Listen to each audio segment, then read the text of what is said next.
जय हिंद। आज के विषय में समझेंगे सुप्रीम कोर्ट की ओर से एक बड़ा स्टेटमेंट देखने को मिल रहा है, जहां डायरेक्टली इनडायरेक्टली बीजेपी के ऊपर आरक्षण लगने की स्थिति उत्पन्न हो जा रही है। जब आप यहां पे एक ऐसे आर्टिकल देखते हैं जहां ईडी के डायरेक्टर आने, ये छोटा मोटा मैटर नहीं है भाई साहब। मिश्रा जी के ऊपर इलीगल बताया जा रहा है कि ये ट्रिपल बार मतलब तीसरा बार इनका है कि इनका जो रहता है ड्यूटी का अवधि उन्हें बढ़ोतरी दिया जा रहा है। आखिर किनके ओर से ऐसा किया जा रहा है, इन सभी विषयों के ऊपर खुलकर चर्चा करेंगे। ये पहली बार ऐसा कुछ देखने को मिल रहा है कि जब ईडी और सीबीआई के डर से नहीं डरेंगे कौन, विपक्ष जो बीजेपी के विरोध में खड़े होते हैं वो लोग आजकल कुछ ज़्यादा ही खुश नज़र आ रहे हैं। मानो इस्लामिक धर्म मानने वाले कुछ लोगों को जिस तरह ईद में चांद नज़र आता है, बिल्कुल वही स्थिति उत्पन्न हो जा रही है। अब सवाल ये उठता है कि आखिर ये लोग ईडी से डरते क्यों थे और सीबीआई से। आपको यह बखूबी पता होगा कि कई बार आपने सुना होगा कई सारे दिग्गज नेताओं के वानियों से कि बीजेपी क्या करते हैं, जो उनके विरोध बोलते हैं इनके ऊपर छोड़ देते हैं ईडी या सीबीआई, ऐसा इन लोगों का आरोप रहता था, आपने अक्सर सुना होगा। तो इन्हीं विषयों के ऊपर इन दिनों सुप्रीम कोर्ट आ चुके हैं बीच में, और उनके द्वारा कुछ ऐसा स्टेटमेंट देखने को मिला है जो विपक्ष को काफ़ी ज़्यादा खुश करता है और वहीं बीजेपी को हैरान कर देने वाली जज्बातें भी उत्पन्न हो जाती हैं। तो आइए बारीकी से समझते हैं। लेकिन सबसे पहले यह समझ लो कि आखिर संजय मिश्रा जी है कौन। दरअसल ये वही बंदा है और इन्हीं के ऊपर ये हम लोग आज डिस्कस करने वाले हैं कि आखिर इनके द्वारा क्या किया गया।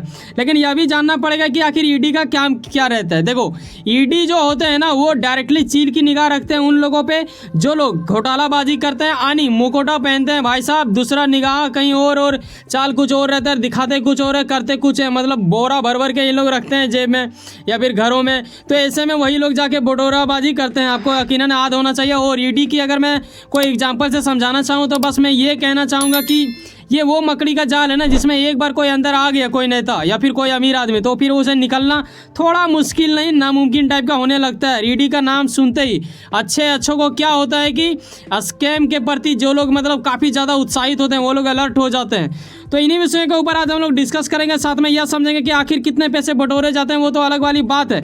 लेकिन ये आते हैं किस विभाग के अंदर। देखो, वित्त मंत्री के अंतर्गत आता है। कई लोगों को मन में भ्रम ये रहता है कि ये गृह मंत्रालय के अंतर्गत आता है या फिर गृह मंत्री के अंतर्गत आता है, तो ऐसा नहीं है। निर्मला सीतारमण शायद इनका ये कर सकती हैं। तो हाँ, हालांकि आपको यह भी समझना चाहिए, जब मैं वित्त मंत्री कहता हूँ इसका मतलब ये नहीं कि उसके अंदर कई सारे विभाग हैं, अलग अलग विभाग में अलग अलग काम रहते हैं, हर चीज़ यही नहीं संभालते हैं, लेकिन इनके अंतर्गत वो पाया जाता है, ऐसा आप समझ सकते हो।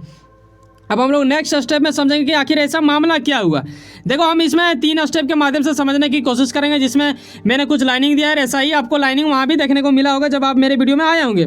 मोदी सरकार ने किया ईडी का दुरुपयोग, पहला पॉइंट। दूसरा हमारा रहेगा सुप्रीम कोर्ट का आदेश आखिर क्या रहा, कैसे ये तहलका मचेगा, और ईडी डायरेक्टर संजय मिश्रा अवैध कैसे है। ये मामला काफ़ी गंभीरतापूर्वक हमें समझना पड़ेगा भाई साहब, ये हमारे देश से जुड़ा हुआ है। आखिर जो लोग स्कैम के प्रति आवाज़ उठाते हैं, उनको बचाव करते हैं, उन्हें रोकते टोकते हैं, अगर वही लोग स्कैम करने लगेंगे तो फिर कैसा चलेगा, ये सवाल मन में आता है। तो आओ थोड़ा कुंडली खोलते हैं इनका, किनका, जो ईडी के डायरेक्टर है यानी संजय मिश्रा का। देखो, इसमें सवाल ये आता है होगा आपके मन में कि ये लोग आखिर बने कब है, कब क्या हुआ है। मैं आपको एक चीज़ बता देना चाहूँ कि आप सीबीआई ऑफिसर हो या फिर ईडी के कोई ऑफिसर हो या फिर अधिकारी हो, तो आपको 2 साल ही समय अवधि दिया जाता है ड्यूटी करने के लिए, 2 साल से अधिक का नहीं रहता है। लेकिन यही संजय मिश्रा के केस में देखें तो ये 19 नवंबर 2018 को इनका नियुक्त किया गया था एक आदेश के अनुसार द्वारा। उसके बाद क्या होता है कि देखो, अब 2 साल क्या होगा इसका, 2018 में अगर नवंबर में आया है तो नवंबर में ही 2020 जब आएंगे तो इनका 2 साल हो जाएगा, इसके बाद इसका ख़त्म हो जाना चाहिए था। लेकिन यहाँ क्या होता है कि इसे बीजेपी सरकार की ओर से कुछ बड़ा चाल चल दिया जाता है। क्या चल दिया जाता है, 13 नवंबर को ही 2020 13 नवंबर, इसको मतलब 18-19 तारीख होने भी नहीं दिया, उससे पहले ही इनका 1 साल का अवधि बढ़ा दिया गया। अब आपके मन में ये चीज़ लग रहा हो क्या ऐसा मुमकिन होता है क्या, बताएंगे वो भी चीज़। लेकिन पहले यह समझ लो कि एक एनजीओ के द्वारा, जिसे मैं एनजीओ का नाम बता देना चाहूँगा, शायद उसका नाम कॉमन ऐसा करके कुछ है, मैंने लिखा नहीं यहाँ पे क्योंकि वो ज़्यादा मायने नहीं रखता है। आप ये जान लो कि एनजीओ एक थी, उनके द्वारा ऐसा किया गया। अब ये चला गया मामला कहाँ पे, सुप्रीम कोर्ट में। अब सुप्रीम कोर्ट में ये बातें घूमने लगा तो कहीं ना कहीं इनके मन में ये भय आने लगा कि भाई साहब ये तो किए, अब क्या होगा, ये चीज़ हमें समझना पड़ेगा। तो ऐसे स्थिति में देखो, ये सुप्रीम कोर्ट से तो कोई भी सरकार रहेगा तो उससे तो वार नहीं कर सकता ना, तो इन्होंने थोड़ा बहुत दिमाग लगाया, यानी इन्हें जब मैं कहता हूँ तो इनके सरकार को कहता हूँ, ना कि डायरेक्टली इन्हीं को। तो ये जब बात क्या होता है कि ये लोग अपना प्लान करते हैं बीजेपी सरकार, और ये 2021 में लाते हैं एक नया कानून, और इसके तहत क्या होता है कि स्टेप बाय स्टेप एक एक करके ऐसे करके 3 साल बढ़ाया जा सकता है कोई भी अधिकारी का, मतलब जो ईडी में रहते हैं वैसे में। और यही वाली वजह रहा कि 1 साल इनका बढ़ा दिया गया है, ठीक है। और ऐसे करके फिर 1 साल बढ़ाया, फिर 1 साल बढ़ाया, तो ये अब तीसरा है। अभी इसका 2023 जो है, इसमें नवंबर में ये खत्म होने वाले थे मिश्रा जी। अब सवाल मन में ये आ रहा होगा कि नवंबर, अभी तो नवंबर आया नहीं है, तो फिर अभी ये हलचल क्यों है, कभी अब ये इनको ऐसा क्यों लगना है। देखो याचिका जब जाता है ना, तो सुप्रीम कोर्ट उसके ऊपर राय देना तो जरूर समझेंगे। हालांकि अभी फिलहाल सुप्रीम कोर्ट ने ये आदेश दे दिया है, और सरकार से एक तरह से आप कह सकते हो कि उन्हें मतलब दिया गया है कि इन्हें हटा लेना चाहिए, ऐसा नहीं होना चाहिए, ठीक है। 31 जुलाई 2023 तक इसको, मतलब यही भी जो जुलाई चल रहा है इसके अंत महीने में ये कर लगा। आपके मन में यह भी आएगा कि ऐसा कैसे कर रहा है सुप्रीम कोर्ट, अगर आज हो रहा है तो आज ही खत्म कर दिया होता, इनके पास पावर रहता तो ऐसा क्यों दिया गया। देखो अब नए नियुक्त किसे किया जाएगा, इसके लिए थोड़ा समय चाहिए, एक बड़ा उच्च पद माना जाता है, तो ऐसा नहीं होगा कि डायरेक्टली हटा दे फिर तीसरा किसी को डाल देंगे वहाँ पे। तो ये सोच विचार करने के लिए उसको कुछ दिन का टाइम दिया गया है। तो ऐसे स्थिति में देखते हैं क्या होता है, लेकिन ये हट जाएंगे तो ये आपको आश्वासन मान जाना चाहिए। ऐसे में सुप्रीम कोर्ट का यहाँ दखल अंदाजी करना बिल्कुल जायज़ है। क्यों जायज़ है इसके बारे में हम समझाएंगे, क्योंकि आपके मन में यह भी सवाल आ रहा होगा कि जब आप ये बोल रहे हो कि 2021 में कानून बना था, तो फिर ऐसा कैसे हो गया। देखो कानून बना था, लेकिन कानून का भी एक दायरा होता है ना भाई साहब।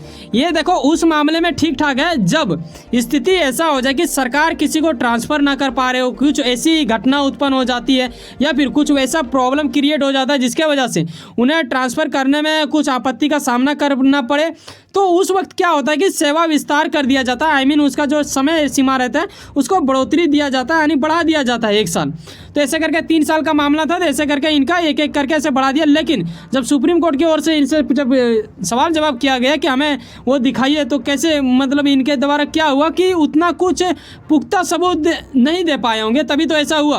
और तब जाके ये आर्टिकल यहाँ पे आपको देखने को मिलता है, क्योंकि एक मेन मकसद होना चाहिए, एक बड़ा रीजन होना चाहिए, तभी जाके ऐसा आप कर सकते हो, ना कि यूं ही आप किसी को कर सकते हो। हालांकि विपक्ष के दल वालों ने इसके ऊपर मतलब खुद मतलब कुटाई वाला चाल चलने लगे हैं, मतलब बातों से। तो ऐसे में हम लोग वीडियो के अंत में वो समझेंगे, लेकिन ये समझ लो कि बीजेपी केंद्र सरकार का मामला सिर्फ यहाँ नहीं है। ये देखो लास्ट पॉइंट में यहाँ पे आ रहा है, ईडी निर्देशक कौन है, संजय मिश्रा। और उसके पहले 3 ऐसे नाम हैं जिनके साथ भी ऐसा कर दिया गया है। रो चीफ भी है एगो, यहाँ पे आप देखते हो कि इनका नाम है समंत गोयल। तो ये ऐसे करके करीब 4 लोगों को इन्होंने बढ़ोतरी दिया है।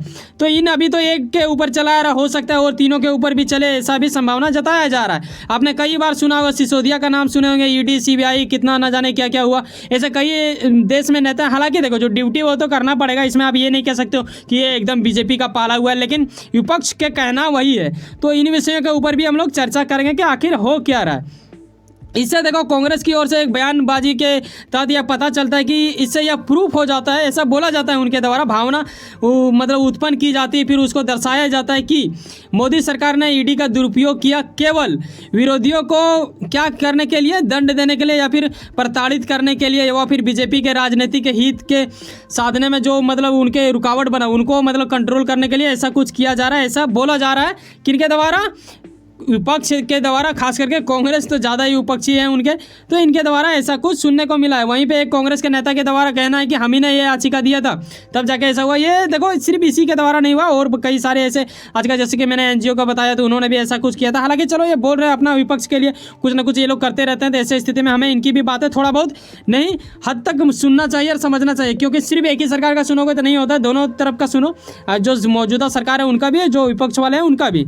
तो सवाल ये आता है कि आखिर विपक्ष वाले क्या करेंगे, क्या कुछ होगा। मन में सवाल तो कई लोगों के आएंगे, कई सारा, अभी 1-2 सप्ताह आपको इसी के बारे में सुनने को मिलेगा हर जगह पे। देखो मामला ये भी आ रहा है कि क्या कुछ अफसरों को सिर्फ राजनीतिक स्वार्थ के चलते सेवा में विस्तार मिला है क्या। ऐसा मतलब सेवा विस्तार जब मैं बोलता हूँ तो समय को बढ़ाने की ही बात की जा रही थी, उसका मतलब यही होता है। तो यहाँ पे नौकरशाहों की बात की जा रही है कि इनके भी कुछ हित होंगे। अब यहाँ पे जब हित बोला जा रहा है नौकरशाह का, तो अब ये समझ लो कि चापलूसी का दर्शाने की बात की जा रही है। ये मैं नहीं बोल रहा हूँ, दरअसल ऐसा कुछ स्टेटमेंट आया है। एक यहाँ पे आईएएस अफसर है, कहा कि हरियाणा के आईएएस ऑफिसर के द्वारा ऐसा कुछ बयानबाजी सुनने को मिला उनके ट्विटर के माध्यम से, जिनका नाम है अशोक खेमका, ठीक है। तो अशोक खेमका यहाँ पे देखते हो दबंग का भी इनका नाम कुछ दिया गया नाम से आगे, तो ऐसा शायद उनके यहाँ पे कुछ होगा। तो इनके द्वारा यह कहना है कि देखो ये चापलूसीगिरी के अंतर्गत ही आ जाता है, जूनियर का अधिकार मारा जाता है। अब आपके मन में यह कोस ये आप समझ सकते हो अगर किसी का वैसा कुछ ऑप्शन है, क्या इसमें सरकार का ही पूरे तरह से हाथ है, ये भी कहना उचित नहीं होगा। जहाँ तक मुझे समझ में आता है, देखो कोई भी चीज़ अगर निर्णय होता है तो सरकार से पहले जो उनके जांच एजेंसियाँ होती हैं या फिर जो टीम होती हैं वो लोग करते हैं, वो लोग आगे भेजते हैं, उसके बाद ही सरकार के पास आता है, उसके बाद ये लोग पारित करके आगे बढ़ाते हैं मैटर को। तो ऐसे में सिर्फ आप सरकार को दोष नहीं दे सकते हो। अगर वैसा कुछ होता सुप्रीम कोर्ट डायरेक्टली सरकार को सजा वजह सुनाती थी, ऐसा तो कुछ स्टेटमेंट में देखने को नहीं मिला है। यहाँ एक बात ये जान लो कि जो लोग इनके प्रति काफ़ी ज़्यादा जानकार व्यक्ति हैं उन लोग का कहना है कि देखो रिटायरमेंट के बाद जब ऐसा कुछ कर दिया जाता है, सेवा विस्तार कर दिया जाता है, यानी उनका समय सीमा बढ़ा दिया जाता है ड्यूटी का, तो ऐसे में क्या होता है कि कई प्रकार के जो अफसर है, जो वरिष्ठ अफसर है, उनका मतलब ख़त्म हो जाता है यार, वरिष्ठता उसका ख़त्म हो जा रहा है, मतलब दूसरे को मौका नहीं मिल रहा है। आखिर देखो आप अगर सीनियर हो तो आपका जो सीमा है उतना तक में आप ख़त्म हो गए तब ना दूसरे को मौका मिलेगा सीनियर बनने का। तो ये वार वाली बात हो जाती उन जूनियर के लिए, तो ये काफ़ी ज़्यादा दुखनीय भी है। तो आप ये चीज़ को भी गौर करना। वैसे सुनो ना कहीं आप कुछ ना कुछ काम करते होंगे, यकीनन अपने काम के प्रति काफ़ी ज़्यादा उम्मीद रखते हैं, यकीनन आपका मेहनत आपका मंजिल बन के मिले। वैसे सुनो ना, सब्सक्राइब कर लो पावर ऑफ चांस और जुड़े रहो मुझसे। चलो मिलते हैं किसी नेक्स्ट वीडियो में। पर जाने से पहले एक बात का ख्याल रखना, जब आप 9, 8, 10 मिनट हमारे साथ समय बिताते हैं तो ऐसे में आपका कर्तव्य बनता है कि अपनी मेहनत की कद पहचानते हो, हमारा मेहनत का भी सब्र देखें। एक सब्सक्राइब जो बिल्कुल फ्री होता है करके जाओ। मिलते हैं किसी नेक्स्ट वीडियो में। बाय, जय हिंद, जय भारत।